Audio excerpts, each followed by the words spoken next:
ঝন্টু, এ ঝন্টু, আরে এই চোদনা ঝন্টু। হ্যাঁ হ্যাঁ বাবু, কি হয়েছে কি হয়েছে? লেওড়ার বাল কি হয়েছে মারাচ্ছ? কোথায় ছিলিস তুই? আসলে বাবু কালকে সারা রাত জেগে কাজ করেছি তো, তাই একটু ঘুমিয়ে পড়েছিলাম। চোদনাগুলো শুধু পড়ে পড়ে ঘুমালে হবে? এখনো যে কত কাজ পড়ে আছে সেই বেলায় কি হুঁশ আছে? লেওড়া এত লোকের আয়োজন, বাজারগুলো কখন করবি শুনি? হ্যাঁ হ্যাঁ বাবু, আমি তো এখনই যাচ্ছিলাম বাজার করতে। বাড়া এমনি অনেক বেলা হয়ে গেছে, আর দেরি না করে তাড়াতাড়ি যা।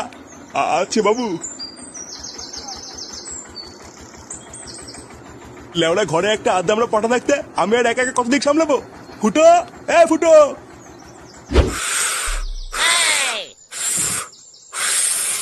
উফ, বাড়া বালের বেলুন ফুলাতে ফুলাতে মুখটা পুরো ব্যথা হয়ে গেল। ফুটো দে, আমি একটু ফুলিয়ে দেই। লেওড়া, বেলুন ফুলানোর জন্য না গাড়ি দম থাকা লাগে, বলি তো? যেটা বাড়া তোর নেই তাই বেশি ক্যালক্যাল মারাস না। বেলুন ফুলানোর জন্য গাড়ি দম থাকা লাগে? এ তো বাড়া আগে জানতাম না। ফুটো, এ ফুটো। নে বাড়া, বাবা আবার ডাকছে কেন? যা ফুটো, কাকু ডাকছে, শুনে আয়। ধুর লেওড়া, বাল যাবে, আমি এমনি খেটে খেটে মরছি। কিরে ভোটাগুলো, কাজ কত দূর? পল্টুদা, এত দেরি করলে কেন?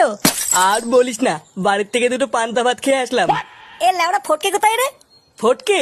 ওইলে ওরা মনে হয় ডিজে বক্স আনতে গেছে।